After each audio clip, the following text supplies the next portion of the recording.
صفات كالدبق الله حيلا العقرب صفات العقرب اسكيلاني عقرب كصفتي سبت غنا وبيبوس صوتها قدنا عش جحاس باي من الجحاس وتمساح جحاس كي افكي سيبو كلابي لانه waxaa ku yiri soo kor ila dabaqallo wabiga kama talaabi karayo ama jaxaasku barigana uu baxa wabigana uu ku dhaxnool yahay dushiisii buu fuulay wabigi markuu jaxaaski markuu wabiga bartamihiisa uu marinayo timsaaxi aqrabkii baa qaniinay baa leeyahay oo ku dhiftay markaasuu sidaa u soo eego yiri maano wabiga ka talaabinayda qaniinaysa buu ka yiri markaasuu yiri sidaa ama hayna si kala ma aqaan buu anigu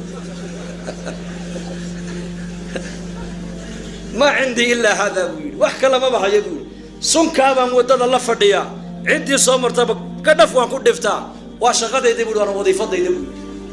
بركاتك كقار هذا سلا نقدر كورم مقايد داون هذول الله فريسة قبيلة دي بوليتيك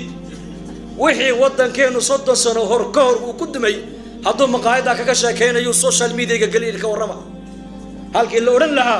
إله ودن كيجي نبض نوقدك إله مدح خير قبت النوكة إلهو أمنك النوز زيادي إلهو مسلمين تدلك أيها كنوا القلوب توضم مده وتلدو ضم مده ومكرك قال ذا إنه قصعد إلهو النقاقبو هل كي اللي أورن لها يا أمد الله دعين لها هذا الأمد اسكد وينا أتكوهد لهيد هذا المقايد دا الله فريسة تتكورن ريهب المات وين مدحتنا والأصوى بحان وعقرب هذا صفات العقرب نفع وعين ديالته نفع ومدى أنفع طبيعة الشني ذا يلو طبيعة ضفارك هيلن الشني ذا طبيعة ذو النوعي جيت كم أكتو جيت كم ملك لك ما فريسته جيت كم يشوق وروح بدن بالشني ذو كتل فريسته وبح على الشيء ذا نوحي لعيك صار ملب لا يري فيه شفاء للناس ملب كان يجعل لا تقول لما جعل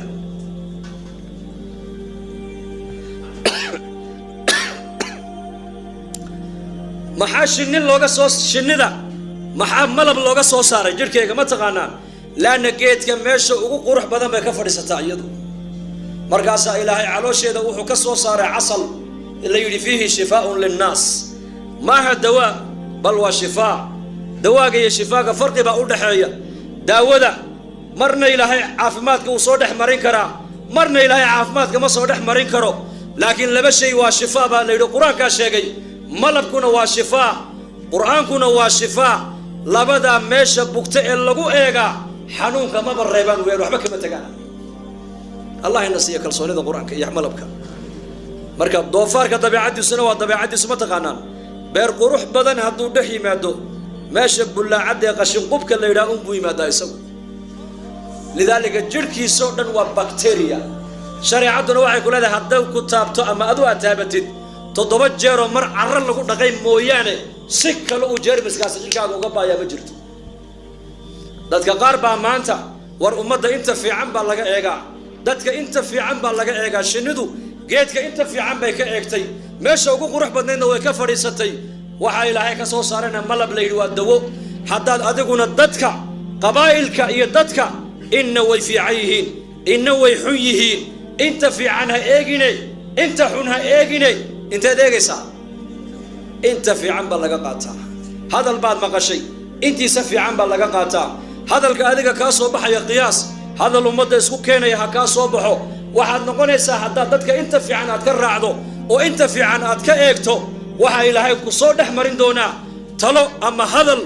ummadda isku keenaba ilaahay ku soo dhex marin wa illa hadda qabiil walba intooda xurun aad ka eegto oo inta fiican aad ka eegi weydo waxaad noqonaysaa dabeecadda waxaad yeelataa doofaarka deedna waxaad noqonaysaa bakteeriyaad noqonaysaa meeshaad fadhiisataba jeermis baad ku reebaysaa markaas